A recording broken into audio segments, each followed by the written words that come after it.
I think we should just continue off where we left last episode. We were going to be discussing about Vegeta not going Super Saiyan 2. Oh, that's right, yeah. Against Cell.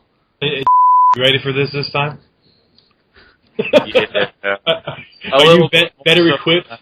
Wait a minute. Your name's... God, no. I hate that shit. Screw this stuff. But wait a minute. Dude, this is the first guy I've ever met where his name is literally a censor bleep. Oh, yeah. Yeah. See, I gotta know that ahead of time. I'm running on like 5 hours right now. I have like no thought process at all. Like, I totally forgot that we're not doing that. Alright, well anyway. Yeah, so, okay, Topsy, are you ready for this one this time? Well, I hope so, man, because, like, you guys kind of, like, ran over me. I was like, wow, they're talking about timelines and future and past, and I'm like, what the fuck? This is what happens when you study it ever since you're, like, 10 years old. I mean, that's something that I never did, though. I never really sat down and studied it. I just watched the show and took it as face value, so I'm kind of behind the ball on this, but I'll do my best. Me and James would take it to another level. And that's totally cool. It's just like, you know, like, I'm like all sitting here, like, twiddling my thumbs. I'm like, coffee sounds kind of good right now. So you're like, it's interesting. I never thought of that. Somebody comes into my room like, get the fuck out! I'm studying DBZ right now. Get out of here. This is my school, bitch. This is what I learned. I want to know why Cell goes semi-perfect Cell when he does. Why does he do it then? I don't understand. My mind, it's like an enigma of DBZ right now. I'm learning. Oh, God. Okay. So anyways, who wants to start off this thought? Oh, shit. Alright, well, I guess I can try it again, too. Like, I started off the last one with a joke, so why not start this one actually trying to be serious about it? Hey, no, it was serious, alright. We had to make sure that Chaozu was recognized for what he did. Died. Died. No, man, like, why did not Vegeta turn SSJ2 when Trunks was wiped out, pretty much? I think it's more of like not like a why he didn't, but a should he have or shouldn't he have. Oh, well, thing. See, that's the difference. If you're asking why didn't he or should he have, one's more of an artistic view and one's more of a factorial view. Another one's more of a writer's view, and another one's more of a fan art. Hey, you're using these big words, but I don't understand what you're saying. All right, so like, what's the angle then? Like, you know, let's go through all of them. Oh shit. Okay, well, go ahead and let's get let's do opinion based first. Like, should he have or should? Okay, what do we each think? Yeah, there you go. Or shouldn't he have? Like, yeah, should he or shouldn't he have? Artistically, no. In my opinion, he should not have. They did it right. Okay. Oh, yeah, like avenge your son get almost completely killed by Cell. Yeah, I think that was done right. So James, you think he should have? No, well, okay. I think that for what it was, to see, when you see that he finally accepts the fact that, oh yeah, that's my son over there dying. Like, it takes him for days to finally figure this out. Like, oh my god, I've wasted all this time. And then to go, like, charging towards Cell valiantly and unload all this shit only to get backhanded back into the dirt. Like, wow, what a great way to stand up for your son. Like, you stood up for 5 seconds, thought you did something to Cell that you know you probably didn't do, because they can sense power levels, so I know that Vegeta knows that there probably wasn't much he was going to do. And then he just gets completely wiped out. Then Gohan has to bail him out, because he's about to get totally wiped out by Cell, like killed, because I'm pretty sure that blast would have killed him. So Gohan throws himself in front of him. We have this whole one-arm delay, which then has to cause the writers, for whatever reason, to completely make up some bullshit thing where we can't see Super Perfect Cell go one-on-one against Super Saiyan 2 Gohan. Instead, we just see a Kamehameha wave battle, which is fine. But, I mean, I would have actually liked to have seen a fight a little bit before then, too, because We don't even really know how strong Super Perfect Cell was compared to Gohan, because they never fought. They just locked waves with each other, and that was the gist of it, and they called it good. And it's funny, because you know what? They actually could have done that, because I didn't realize this until I was editing the Dragon Ball Z Budokai walkthrough we were doing. I was thinking about putting in a caption for it, but it would have been way too detailed, and people wouldn't have gave two shits about it. But here's my thought on this. Gohan should have just let Vegeta die. Plain and simple. Here's why. Vegeta was wished back to life with the Earth Dragon Ball. So technically, people are thinking, well, they won't be able to wish him back again. Well, that's wrong. Because remember, Kami and Piccolo fused together and Dende became the new Guardian and created the new Earth Dragon Balls. So because of those rules, Vegeta would have been able to have been wished back to life. So you know what? By letting him get killed, they would have lost nothing. They would have wished him back just a day after. But the thing, I guess that there's two sides to it, too, because if they don't do it, and let's say that they do lock up in this epic Kamehameha Wave battle, then there's nobody to offset Cell through the fight, because nobody's actually powerful enough to even... But also remember that they only needed to offset him because Gohan wasn't at full power, because he got more than 3/4 of his body destroyed beforehand. If Gohan was, if he didn't get hit by Cell's blast and just let Vegeta die, he still would have had his full power. But then also, so then there wouldn't have been need for an offset. Well, maybe not. That's the thing we don't know, is that, would Cell have been powerful, or would they have been even matched, or whatever. Well, see, you also got to kind of go back to the other part of the story, too. Why didn't Gohan just kill him? Why did he suddenly get cocky? Well, he got cocky. It's not so much that he got cocky. He says it in the show, too. He says he wants Cell to pay for everything he did. He didn't kill him immediately because he wanted Cell to suffer. He wanted to beat him, let him get back up, and beat him down again, and just keep doing this for a while just to get payback. Well, see, that's what I'm saying, though, because it's actually pretty much Gohan's fault that Goku died and Vegeta actually died. Oh, it's all his. Well, I mean, that's what I'm saying. So it's like, from that kind of standpoint and everything, that's why, in my opinion, Gohan was more than willing to stand up in front of Vegeta and take the hit, because, that's kind of like his atonement kind of thing. It's like, I caused all these problems, what can I do to fix it? Yeah, that is true. I do actually, that is exactly what I was thinking when we were just talking about that, is that's kind of like his method of making up for watching his father just die. He didn't actually do anything to try and stop Cell. When Cell blew himself up, I don't know what they could have done, but Gohan just stood there. Well, because didn't even Cell say that if you tried to attack him, it would blow up? Okay, it would blow up anyways. I have a weird little thing about that. A question, actually, to you two. Okay, you realize how not very big, what is that place called? King Kai's. It's just called King Kai's Little Planet. Is it just called King Kai's Planet, or did it have? I think it's called. Actually, I can't even remember what the hell it's called, but I know what you're talking about. I mean, Goku can walk around that planet 16 times in 5 minutes. And when the explosion happened from Cell, it was only big enough to destroy King Kai's planet. Why the fuck did they not just leave Cell there and fly away? That actually, you know what that is? That's a very good point, because the argument I could make, defending it in a different way, not defending the explosion, because the explosion's only that small, it's pathetic. But the other thing you have to remember is that what did they say? How many miles did they say was it from Snake Way to get to the small planet? Because the small planet is basically in the middle of nowhere. Well, if you remember when this show was actually going on, Goku made it to the end of Snake Way. All he had to do was look up, and it was like a 60-story, height from the end of Snake Way, so it really wasn't that long. It really wasn't that far. Well, no. What I'm talking... Well, yeah, okay, and, see, that's where... Because I'm mainly talking about it doesn't really affect much else because of how far the planet is away from everything, except for Snake Way. And why Snake Way doesn't get hit by any of the backlash, that's just poor writing. Well, that's what I'm saying. I mean, or even that can even be just poor. Wasted his life for nothing because the explosion would not have been that big. Yeah, and it's not like they could have fixed the damage or anything. But you got to remember, if they don't do that, then there's no backstory for BoJack. How's BoJack gonna escape if he doesn't do this? He just fucking doesn't. That's like saying that if I don't knock over milk on my table, then there's no mildew there in a couple of weeks.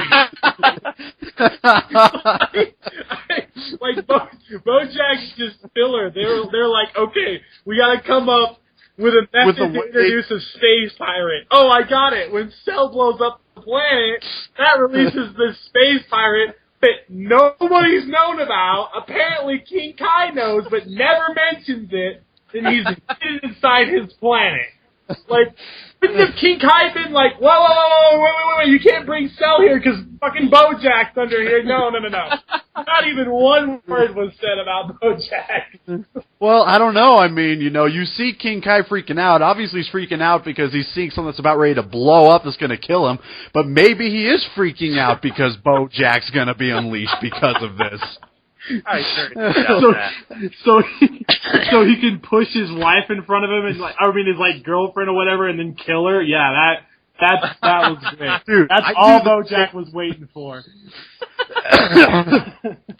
Actually, I don't even know if I could blame that on a writing standpoint. That's more of an animation standpoint because as far as it was written, who knows what it was like. But as animation-wise, yes, they fucked up. The explosion should have been a lot bigger if it was going to affect the Earth. There's no other way to view it. I mean, it's just the simple fact that they were fighting out in the middle of absolutely fucking nowhere. The only people that were around was the reporter team, and they're fucking idiots. And Hercule apparently cannot die because of all the damage he's gone through, so he's immortal, so they didn't need to worry about him. No. Me and James found out Hercule is a lot stronger than we give him credit for. Yeah, Hercule. Well, I'm not saying that he's weak, though. I'm just saying that he's apparently immortal because... And the only thing I have to back this claim up is the card game I have where Hercule, it actually shows Hercule in the Boost Saga how he has 2 million points of strength. But that's his power level. But this is the basis I take for it. Is if it wasn't for the Z Fighters, obviously, if you take away all the superpowered people, because I don't even know if Krillin even qualifies for a normal being, because he can fly. I mean, obviously Videl can too, but he can shoot energy blasts. He knows the Kamehameha wave, all this shit. And I don't even know if does Videl even know how to do any of that? I honestly don't. He learned how to fly. She learned how to fly. Basically, this one goes more because they obviously don't explain it in Dragon Ball Z because Dragon Ball Z is all just about the fights. In Dragon Ball, it's because Master Roshi, he's a normal human being too that can do all this stuff. And it's kind of like with Naruto and a lot of these other Japanese shows where it's there's some kind of spirit energy in everybody, even if you're just a regular human being, that you can unlock to do these things, It's not just, it's not like, oh, I'm shooting an energy blast. No, it's they find this spirit. In Dragon Ball Z, it's Kai, and Naruto, it's chakra, and Bleach, it's called soul energy, it's all these different kind of things where it's basically an energy inside you that you have to find, bring all this strength and energy and form it into something, which is where these energy beams come from. It's basically their inner spirit fighting back in the form of something sort of thing. That sounds like a giant metaphor for taking a dump. I'm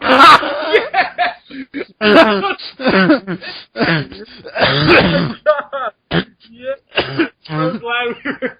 I was like a fart because it's all my energy concentrated into one form. That's probably how they came. No, that's probably how they came up with it. The guy's dude, I had to take a massive fart right now. He's like, wait a minute, what if my fart was a bunch of energy? Just here we go. Actually, no, I just realized something. They parody that in Ultimate Muscle, that weird television wrestling show where the main character is able to focus all his energy into a fart that lets him fly. So maybe it is because it's been parodied. Oh my god, that is bad. That just gives me this really bad visual of somebody yelling and screaming from pain on the toilet, and all of a sudden the Kamehameha wave busts out of their asshole and destroys. Everyone's made that joke too. Dragon Ball Z sounds, whenever they're powering up, they sound like they're constipated or something like that. So yeah, maybe it's all that in one. Oh my god. I think that's how they casted DBZ. They gave a bunch of these people What's the food that makes you have like the shits? Dude, just a bunch of bean burritos. Stuck him in the bathroom and listen to the way that they yelled. And like, that guy's hired. That's the guy we want to scream on the show. Oh my god, that is good. Oh yeah. Okay. So where were we? Again, we drifted off again. I'm gonna see if I can try and pull it back here really quick. My personal standpoint, in my opinion, no, he should not have gone Super Saiyan 2, mainly from my point of view, kind of like you said, as an artistic standpoint. Mine is like in a sort of same sense, like a writer's standpoint of like, we just had one character go into Super Saiyan 2 after hiding his energy for all this time and whatever, and then a couple episodes later, you can't just have another character do exactly the same thing. Now, honestly, between the two, Vegeta should have done it instead, because you're just like, oh, a robot is trying to kill my dad. That's going to cause me to go Super Saiyan.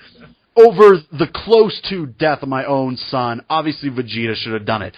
But because they already had Gohan doing it as a writer standpoint, it becomes too obvious that where there's no element of surprise in it. And anime loves to do that. Anime loves, like, in an American, like, writer standpoint, it would probably happen, you know. We as writers have no problem doing something like that. In Japanese anime, sometimes it seems like they have a problem doing that, where, like, you know, they need to have some kind of element of surprise. Like, you do not see, like, how this is going to happen. You know, we did not see Gohan going Super Saiyan 2 over this. We didn't know what was going to happen. We only knew of Super Saiyan and halfway ascended Saiyan through Vegeta, but we never knew of another step up, and it was a surprise to us. They have this visual thought of, if we let Vegeta do exactly the same thing after only like 3 episodes worth, we lose that element of surprise. People are going to be like, oh, I called it, and they're not going to be as interested in it as if we save it for another time, sort of thing. Yeah. And also, I think it also goes to the whole entire point of, like, with Vegeta, like, they still didn't want him to come full circle just yet. They still wanted him to be focused on him. Well, I mean, sort of thing. This whole thing kind of ties into the other side of the question. Why didn't he go? Well, as you said, like, you brought up the fact that, you know, Trunks actually doesn't die. He's still barely clinging on to life. And it's funny because they actually say that, like, in the middle, and maybe, I don't know, thinking about it now, that's actually kind of cleverly done, because you can see it, you know, you can see Vegeta, you know, you can see he's getting a little bit pissed, he's shocked, you know, he's getting angered by it, but then the minute you hear that, wait, he's still a little bit alive, you see the calmness in his face, like a breath of fresh air sort of thing. And in Vegeta's face?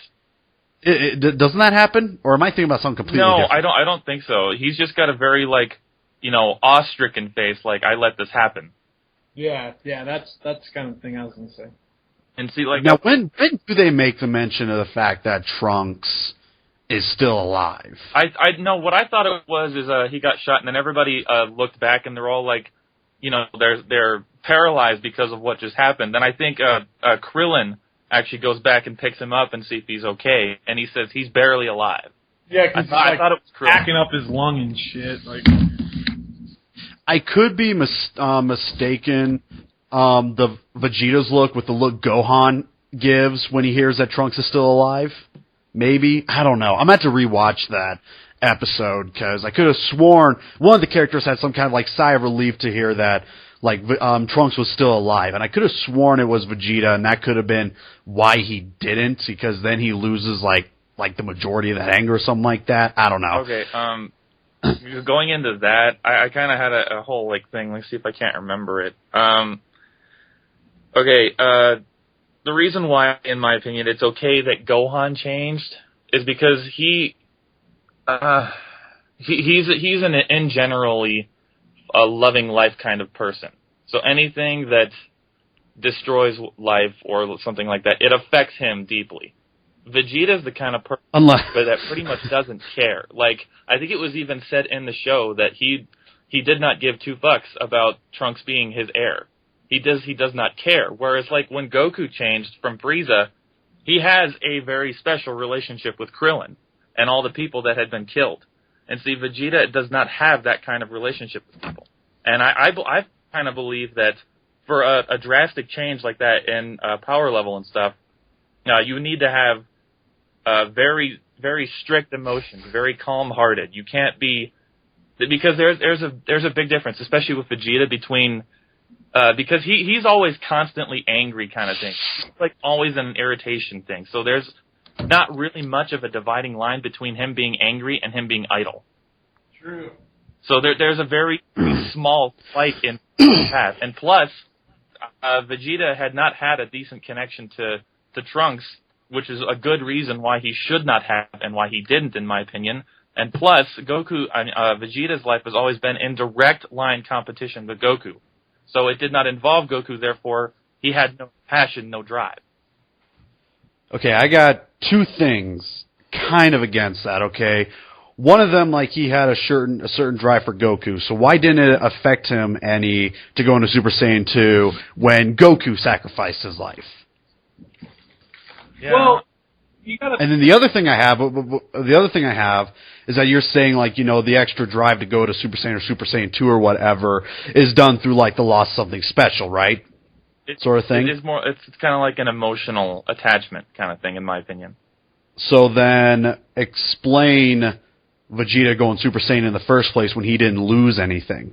Vegeta went Super Saiyan because he was, like I said, emotionally destroyed that Goku had surpassed him. And like I said, in direct competition with Goku.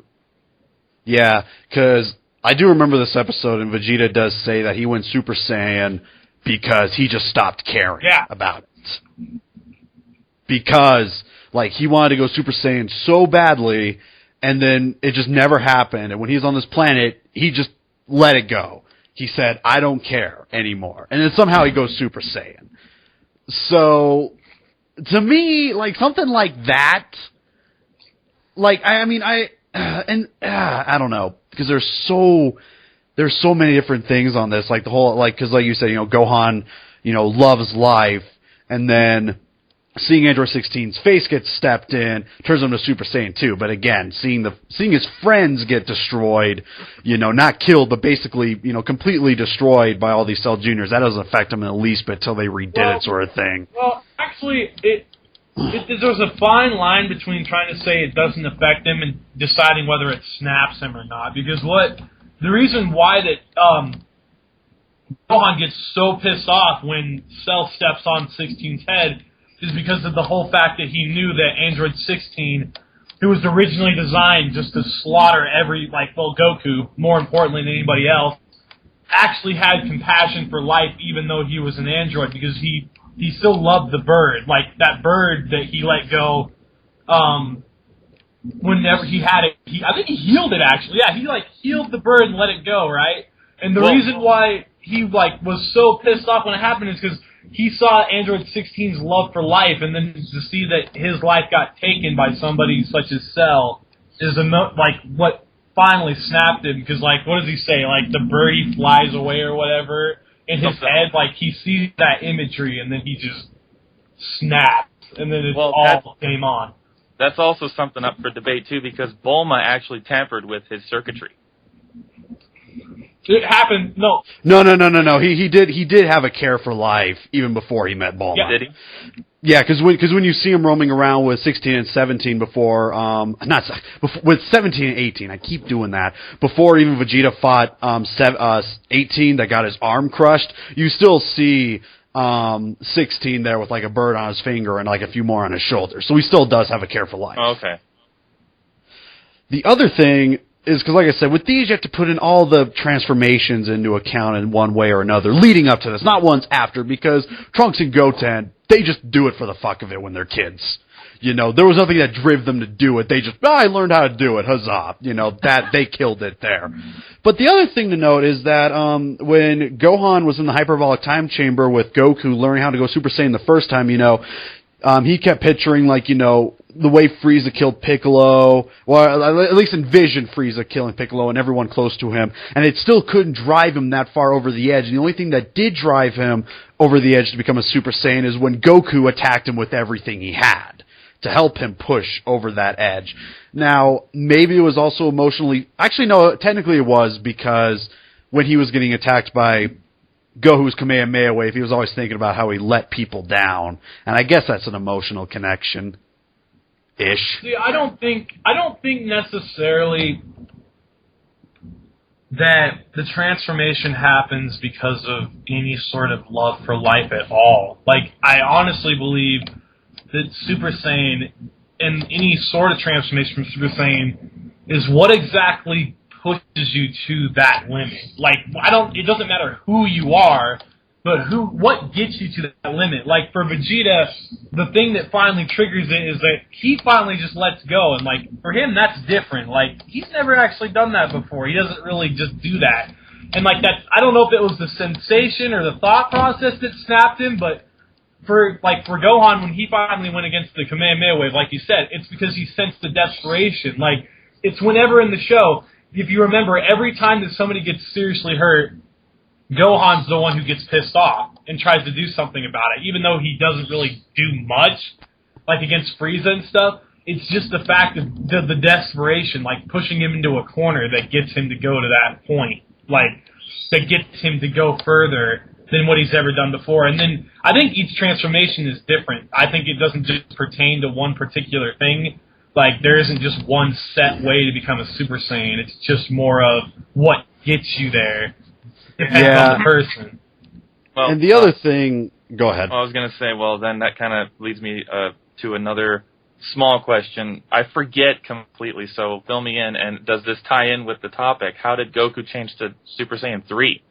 He did that off-world, and that's exactly what I was going into, because after the Cell games, after the whole entire Cell saga, they kind of lost their touch with how people go to the next area. You know, Goku goes not only to Super Saiyan 2, but also Super Saiyan 3 off camera in Outworld. He just learns how to do it. Nothing snaps him to go over the edge. He just learns how to get that power out. That's not very concrete. Like, all of a sudden, oh, by the way, I learned a new trick. Watch this. That's what they did, though. Yeah, like, they just forgot about it, dude.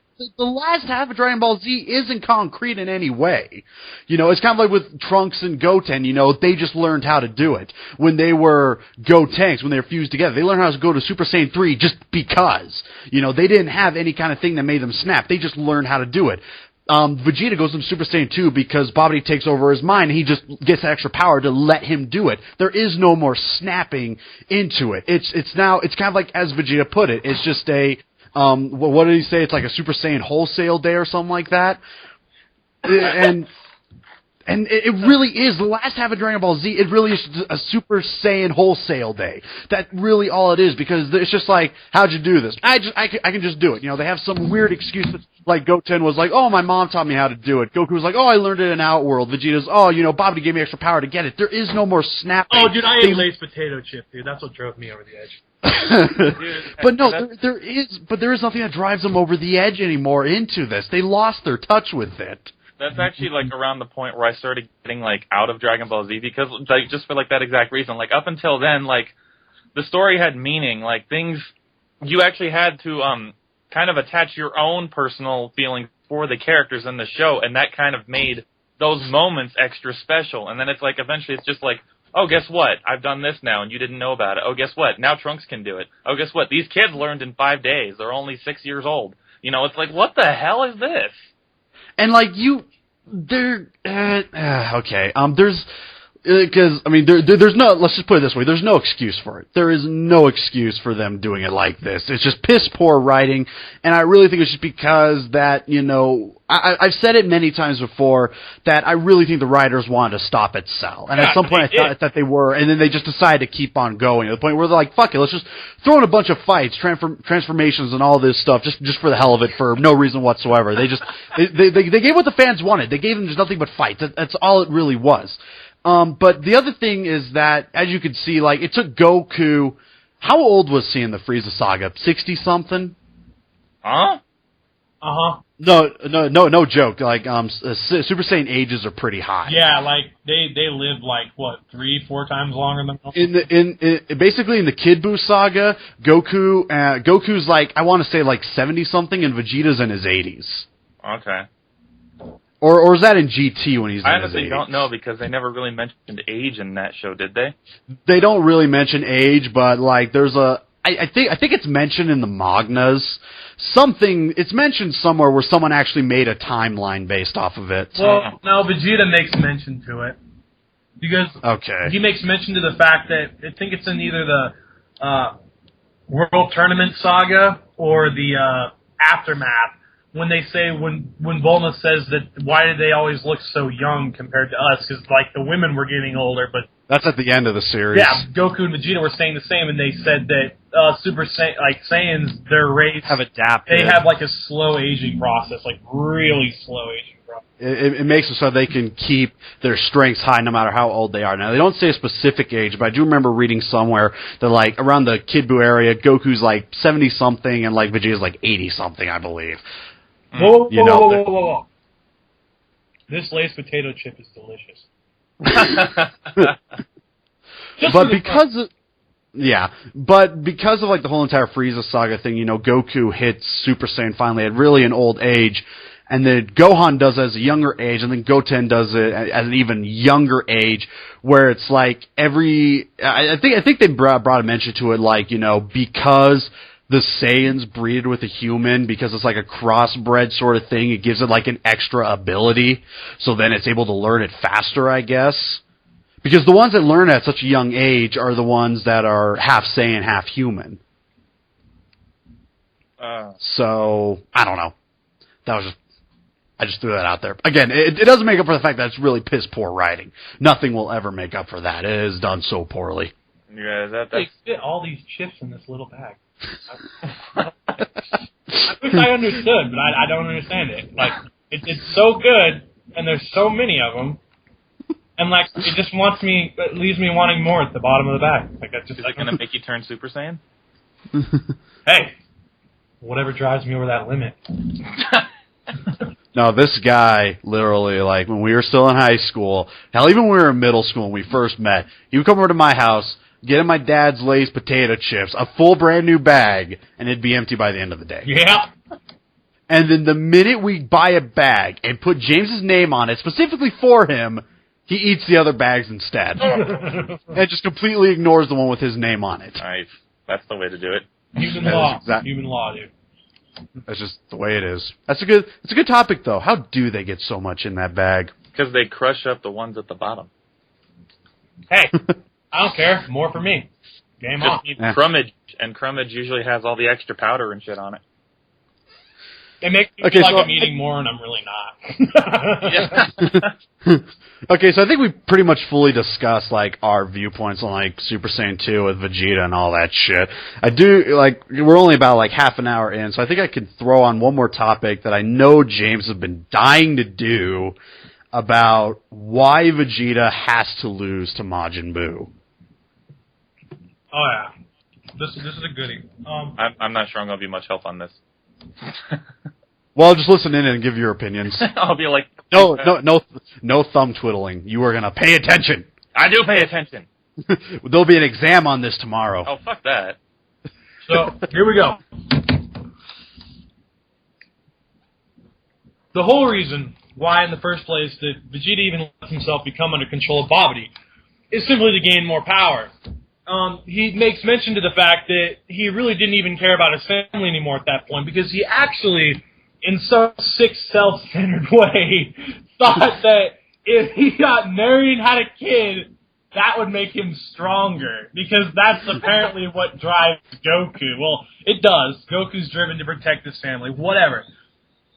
But Vegeta just does not have that kind of... He does not have that drive. So he tells him straight up, he's like, it was almost a waste. Like, I woke up, found that I had settled down, had a wife and kids. I'd even grown quite fond of them, which is funny because he's hard-headed. He still won't accept the fact that he loves his family until this one brief moment before he goes against Goku. After the fight with Goku, for some reason he feels like he's the one that has to save the world here. And so he goes on this personal tirade where he knocks Goku out, which potentially is actually a game changer for sure, because I don't know if... Well, I mean, maybe, but that's not the point. That's a different topic all in itself. But anyway, when he goes against Majin Buu, and right before he's about to sacrifice himself, he finally has a little breakthrough moment. A moment where he hugs his son Trunks, tells him everything, like how he actually loves him, that he's proud of him, the whole 9 yards, and even Trunks Knocks is him thrown off by it. so much that he knocks him out. Like, there's a love for your kid. Yeah.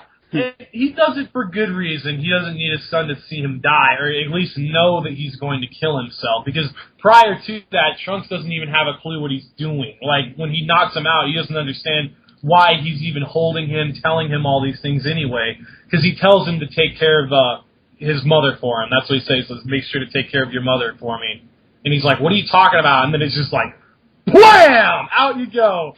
And then and you know Vegeta's been wanting to do that to Trunks for a while now. Just knock his ass out. and then he sucker punches Goten, which is hilarious. Like, just heads down.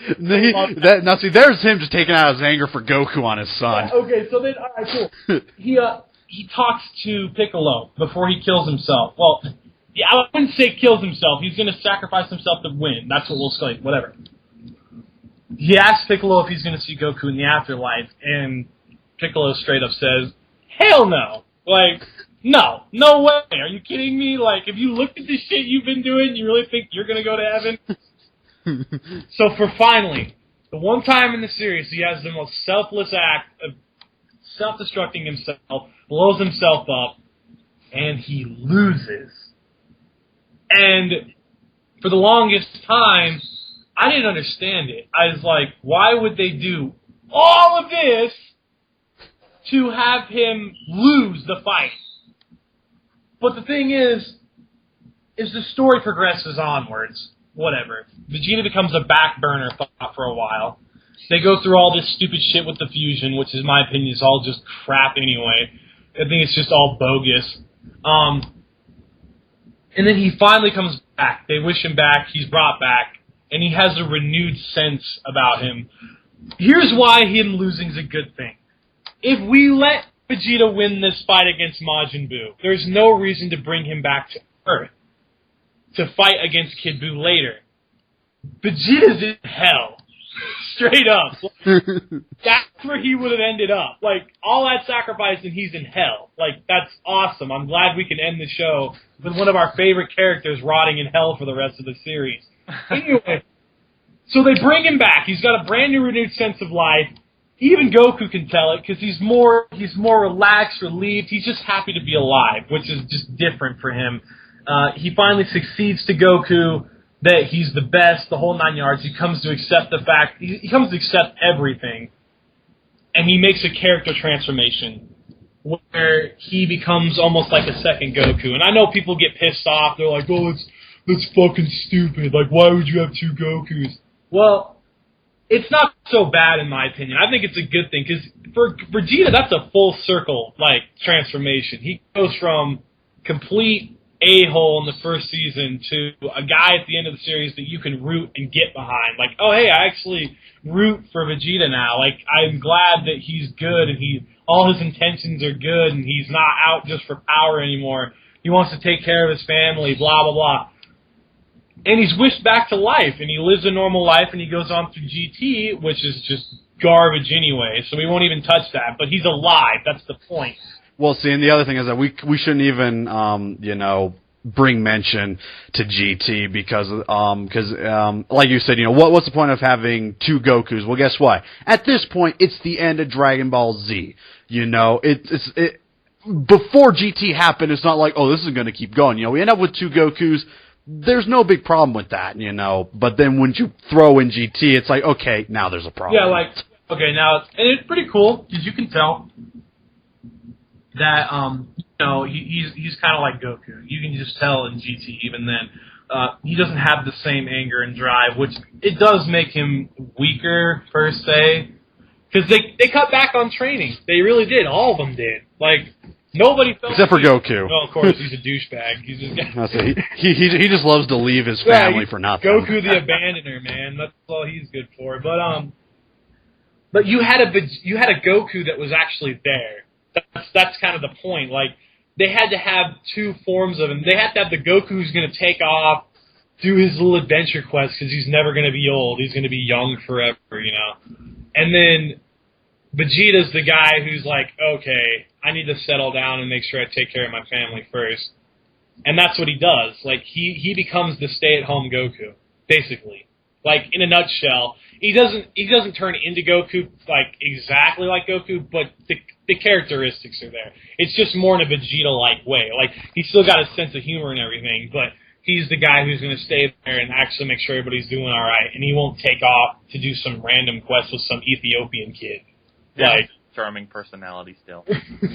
And well, what you just said there just kind of just brought something into my mind, is that if you really think about it, at the end of Dragon Ball Z, when Goku, does take this, this kid away, you realize that all of a sudden Goku and Vegeta have both done a complete 180.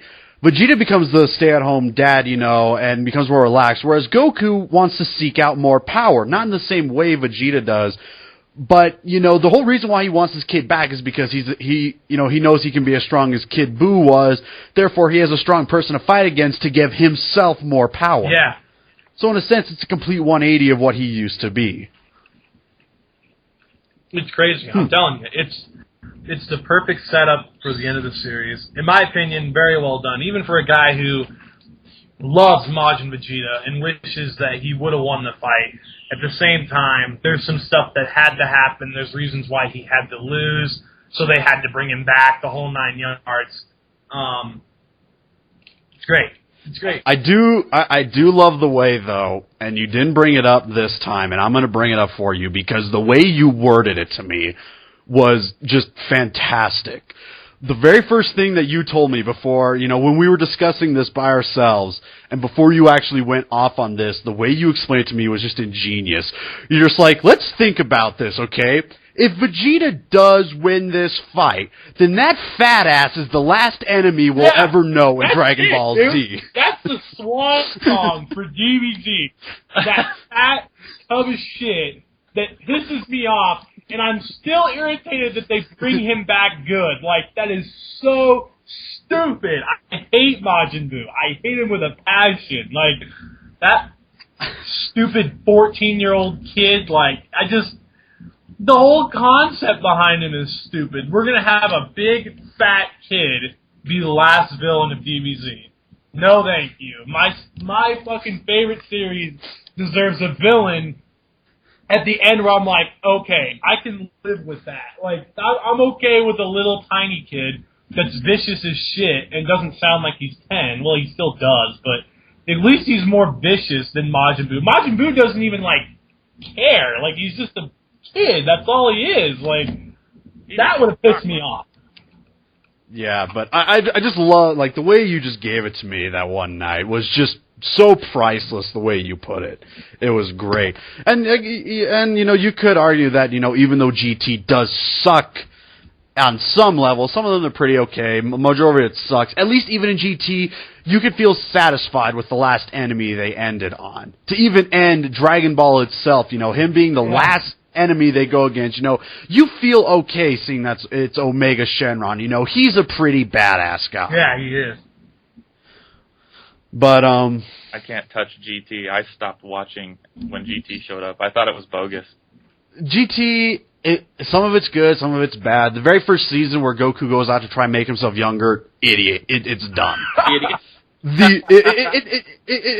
He's an idiot, and that whole entire scenario is made for idiots.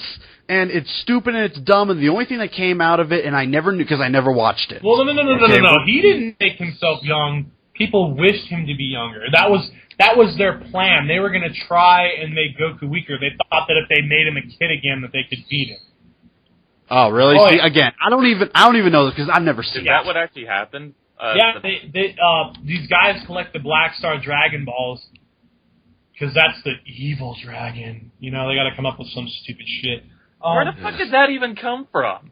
I don't know, dude. I don't watch this series. It came from the same place where they found out where good voice actors were coming from, in the fucking toilet. There was never any fucking mention at all about Black Star Dragon Balls until GT showed up. It's like, oh, by the way, even though we've been living our lives forever, all of a sudden these things do exist, but we just never told you all about it. And now all of a sudden everybody knows about them.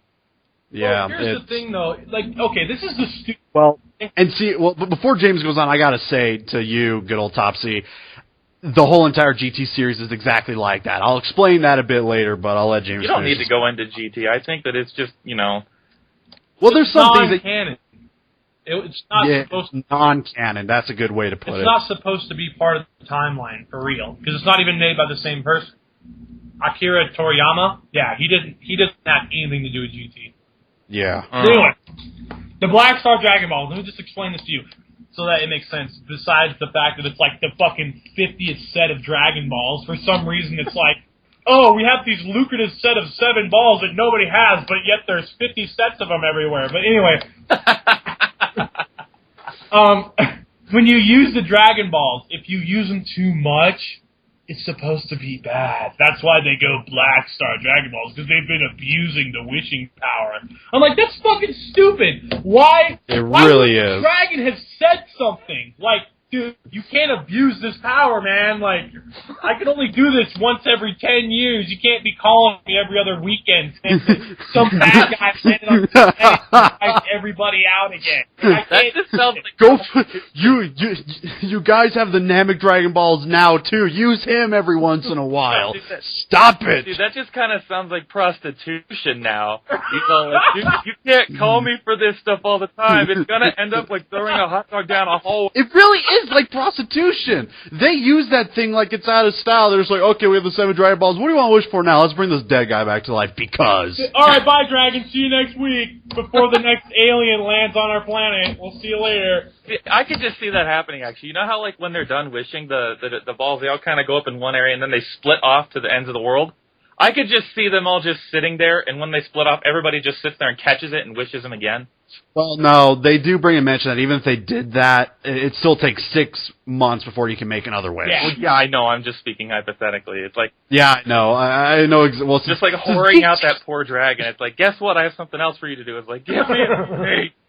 Yeah, just, yeah, because it's GT and non-canon, they might as well. It's like, I just have this bad visual. It's like the dragon's like, what do you want this time? It's like, can you give me some Panda Express? I just realized something, because, like, the dragon is kind of like a genie, you know? It's entrapped in the Dragon Ball, so someone brings it out. Maybe the reason why he doesn't bring this up is because he wants to be free. He wants to see the open, fresh air and not... Bullshit, man. He gets... You know how pissed off he gets in the Cell Saga? No. Kid Buu Saga, when they bring him back out of the ball. You know, the balls, my bad, whatever. When they're just sitting there with that last wish, he's like, really? Come on, get this over. They actually do that. They actually do that in the movie Fusion Reborn, where they just let Shenron sit there and he's like, "Is anybody gonna make a wish?" Yeah, like he just wants to get. I don't know what the hell life inside a Dragon Ball is. Like I don't know if it's some sort of like dragon strip club or something, but like, whatever. Whatever it is, that dragon wants to go back to it like every time. Dude. Could you just imagine the voice of Shenron like that? Oh yeah, baby. oh yeah, that's my wish right there. That's what I like. I need about 1,000,001 now. Oh, it's so funny. But yeah, just to throw out GT for you, Topsy, just to, like I said, just to throw it out there, because the whole entire series is like, oh, by the way, you know, after that one, there's another one where it's like, oh, by the way, the Saiyans tried to destroy this whole entire planet, one of them lived, now he wants revenge. Which is stupid, but, and he's like one of these guys, he can like take over other people's bodies, it's really weird, but, baby. The only cool thing about it is that you actually see an original Super Saiyan. Because they used to talk about Super Saiyans that, you know, it wasn't like a person with golden hair. No. It was their giant monkey form with golden hair. Yeah. And it's the first time you ever see it. An actual original Super Saiyan, a monkey with golden hair. Okay, I actually have kind of an off-topic question real fast. All right. Every single Super Saiyan that I've ever seen in the entire show has always had golden hair. Why does Brawly have green hair?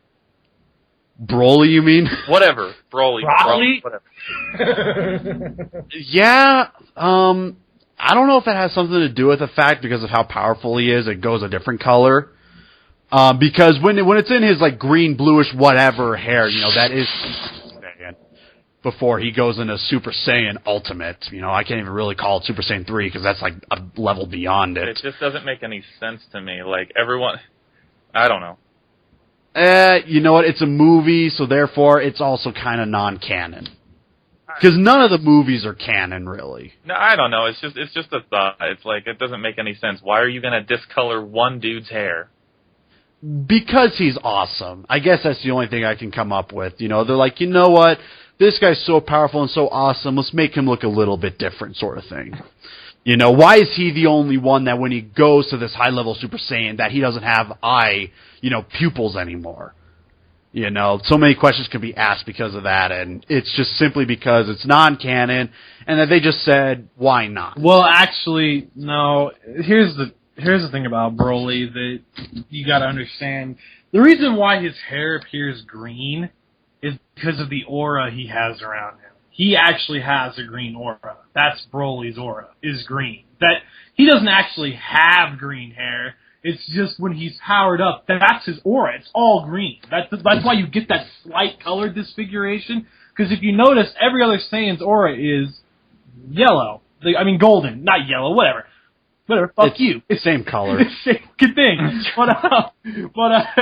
Yeah, his aura is different. He has a green aura. That's why his hair appears green. He doesn't actually have green hair, though. Hell no. He doesn't have green hair. That's stupid. That'd piss me off if he had green hair. Like, why the hell would you do that?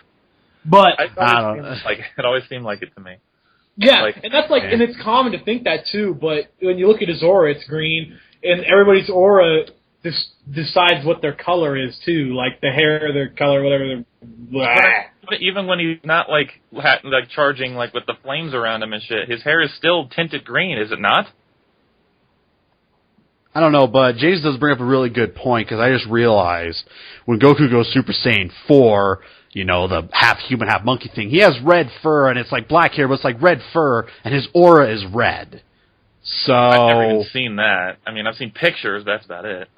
It's stupid, but anyways, I don't know. Where did the fur come from? Oh, I know where the fur came from, so I can't say that. Yeah, it's weird, because in GT, they try and say that, by unleashing the original...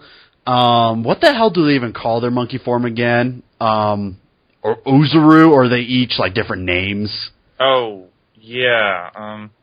I can't remember, but anyways, I guess by going to that original form and I guess fusing it within yourself unleashes Super Saiyan 4 or something like that. I don't know. I figured it out. I figured it out. Okay, well. Would you look it up? Yes. Okay, here it is. Okay. This is why Broly's hair appears green. The reason why his hair appears green is because during that movie, The Legendary Super Saiyan, before he actually breaks the headband on his head, the control over him, he's a restrained Super Saiyan, so his hair doesn't appear golden. Because in the next movie, Broly, Second Coming, his hair is golden when he's Super Saiyan. Because he doesn't have the headband. The headband that makes sense. What restrains him and puts him in that form. I thought the headband had something to do with it, but I just didn't have it. Because it's control. It's basically slapping a restriction on him. He can't truly become a Super Saiyan. It's just kind of the closest thing to it. So that form's not even a Super Saiyan form. It's a restricted form. Yeah, it's they call it a restricted Super Saiyan form, a controlled Super Saiyan form, whatever the hell you want to call it. Fuck you. Okay, that makes sense. Yeah, it does. All right. But the last thing GT-wise to throw out there, this is even to me, I'm this is stupid. It creates one of my favorite Dragon Ball Z evil characters, but the way they go about stupid is Super 17. I love Super 17. But the way they go about it is by saying, guess what? All this time there was another Android 17 out there. Really? There wasn't one, there was two. And there wasn't Dr. Gero, it was Gero and another guy. And then they finally get this other 17, they fuse them together to make Super 17 the real Android 17. The only reason we didn't have him in cells because the other 17 was out in the middle of who knows the fuck where. And so because of that, he was never at his full potential like he is now. It's stupid, but I fucking love him. Well, so then that means that the storylines between Dragon Ball Z and GT are connected. Oh, they're connected, but it's not canon. I thought you told me that it wasn't. They're not canon, but they find some ways to try and connect it. That's not good enough, because some of it, when we need to refer back to Z, we're going to. But no, this is a completely different storyline, by the way. It really is. I don't like that. They're what can we do to make an enemy? Oh, you remember Android 17? let's make it so that there was another one and have them fuse together to make a big one that should have been, that, you know, and say that he was supposed to be the original Cell, but they just couldn't find the other half. It's stupid. That's just hogwash. Whatever. It is. It really is stupid. But again, I love Super 17. He is badass. It's like, welcome to the Dragon Ball GT idea room. Okay, guys, what we got on the board is about every villain that we have. All right, what we're going to do is we're going to throw darts at it, and whatever we land on, we're just going to say that there's another one of him. All right, you guys ready for this? So, no, that'd be too hard. We can't do that. Broly, well, he's not even a real guy. He's Zoop. Nope, he's Zoop now. We can't do that shit. Super 17? Hey, he's an android. Yeah, that's perfect. He's an android. They actually let him live. Let's make another one. No, I can also see it like that, except for I can see him like just sitting there like, all right, same thing. Dartboard, they're like, let's throw 2 darts. Whatever it lands on, let's try and make a character created based on both of them. And they just throw 2 of them, and they both land on 17. They're like, wait a minute. Whoa, wait. What if we put both of them together? Like, dude, stop me. And Stop, they just give him a me. handshake. They're like, dude, sir, you just have a raise on your hands. Like, dude, get this guy a contract. It's like they could have done something stupid like, okay, well, all right, we're gonna take Kid Buu, right? We're gonna bring him back, and then when he splits his body, you know, when he makes 2 of himself, he's gonna do the fusion dance and combine the powers of both of him to make a super Kid Buu. Like, sign me up! I can make villains now. Woo! Like. Well, see, and the cool thing that they could have done, because they did it in Budokai 2, where when you're using Super Buu's absorption ability, you can absorb everybody. Yeah, that's cool. Even Frieza and Cell. They could have done something cool where, like, Buu's in hell and he absorbs, like, Cell or Frieza and, like, uses their powers to come back. It would have been stupid, but it would have been cooler than 217's deal, you know?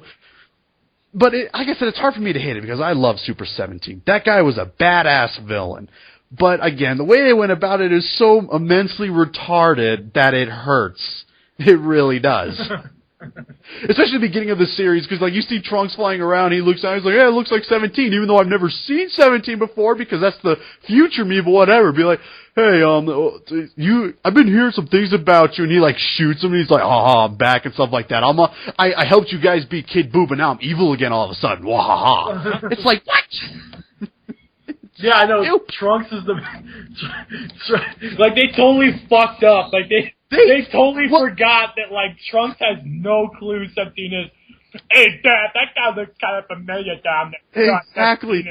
Well, Trunks himself is just a complete botch. It's like, you know what, in GT, here's what we're going to do. You know, we're going to make the bad, you know, he had a hard life, so he's going to be badass. This one's been nothing but a prick in the Buu series. Let's make him a complete weakling in GT. Yeah. And he totally is. Like, I'm pretty sure future Trunks, if he could come back, would beat the shit out of present Trunks. Like, really, man, this is what happened to you? This is what you are now? Be like, no, he'll look at himself and be like, you know what? I think the androids destroying the world is a good thing. If I don't turn out. I think I should go back in time and stop it. Stop you from. Maybe I should go back and kill Goku myself. Yeah. Then I could be a complete. Then I can go back to being my badass self and not this big prick of a pussy.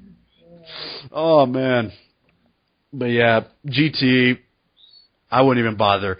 And Kai in itself is just something that it's like. Guess what? I'm a Super Saiyan. I can destroy things. I win. I lose. Huzzah. Yeah, no filler. I mean, the filler sucks, but at least some of it's informative.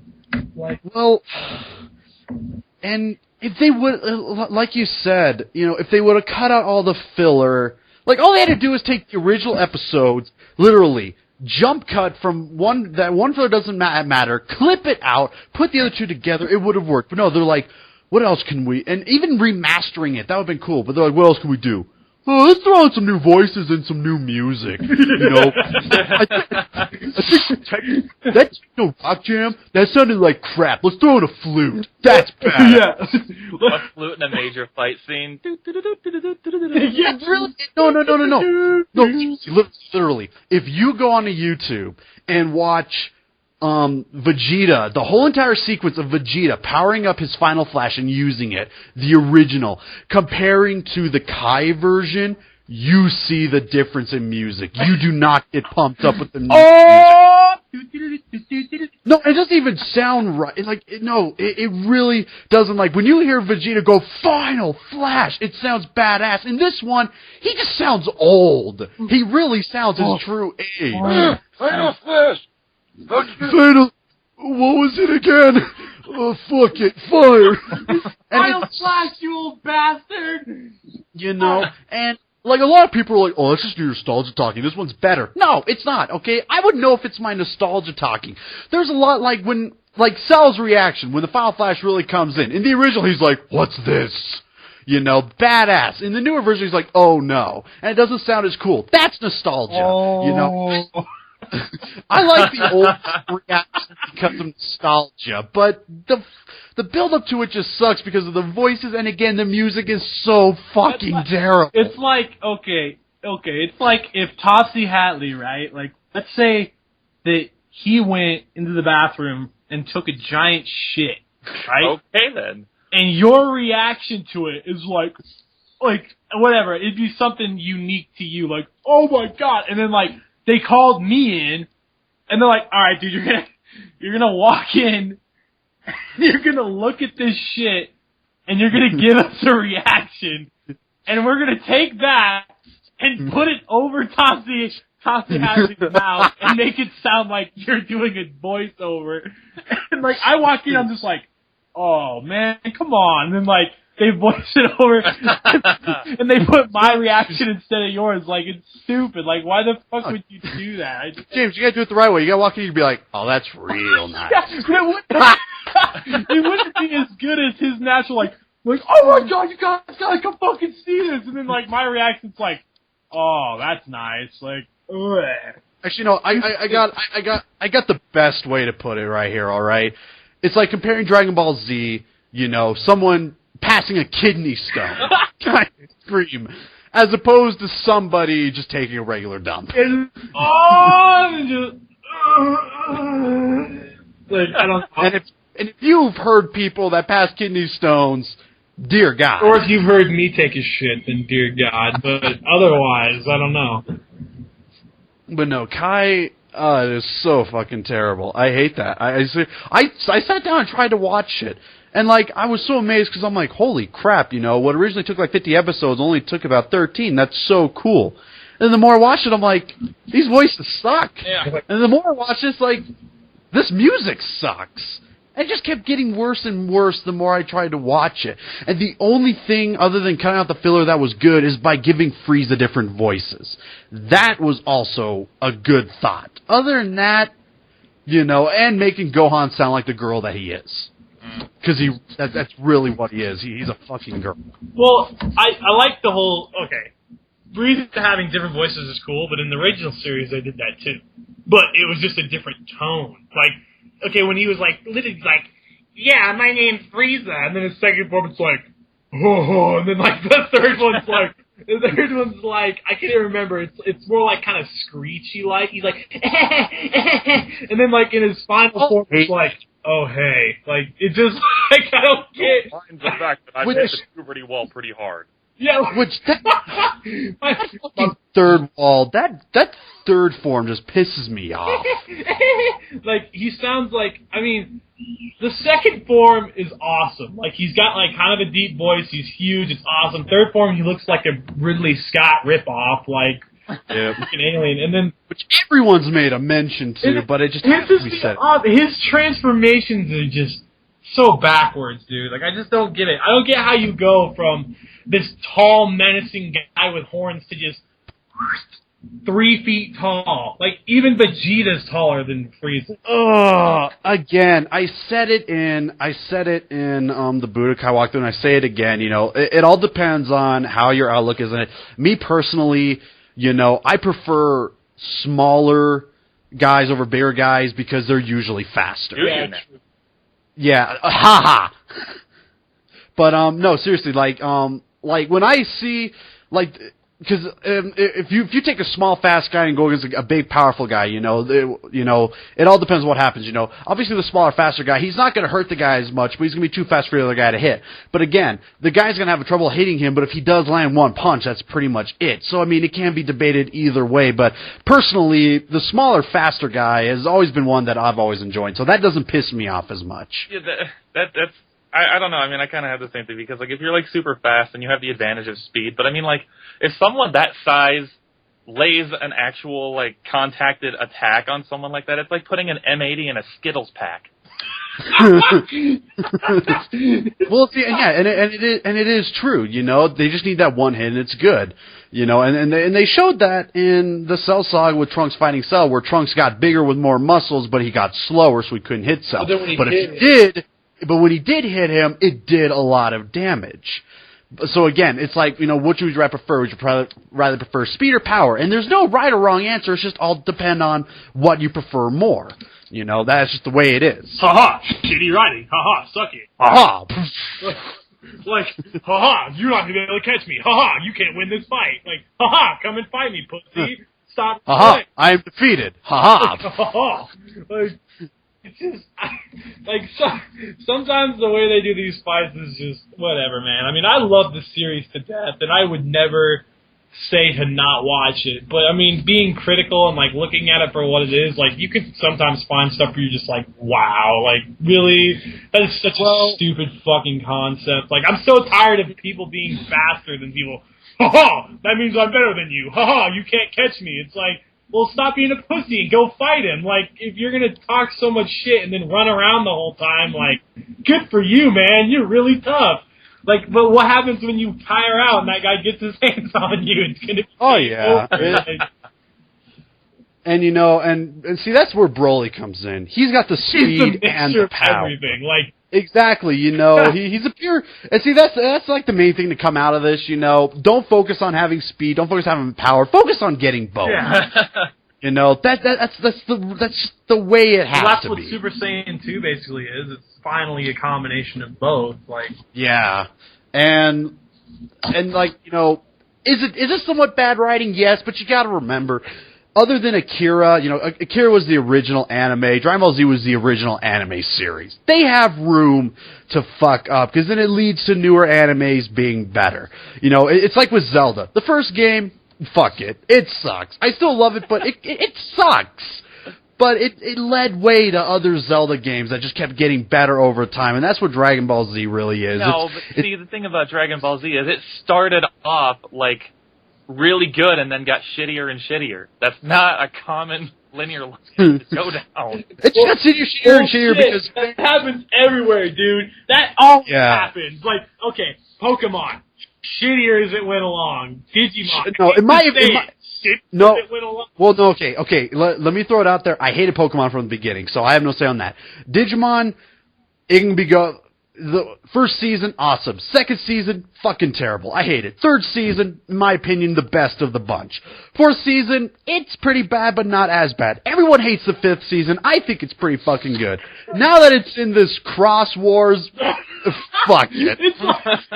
It's Transformers meets Digimon. They lost their originality, and they went for, like, Transformers because everyone was into that, and it got so bad. All of their product looks like Pokemon and Digimon, like their new products look like if you took a dog out back and shot him, and he somehow lived and limped back inside, and you take him back out and shoot him again, and he comes right back in, that's the product you're left with. Like, the original series, that's what you get. Like, you get, like, this mutilated, nothing looks like it was before, like, it's all effed up.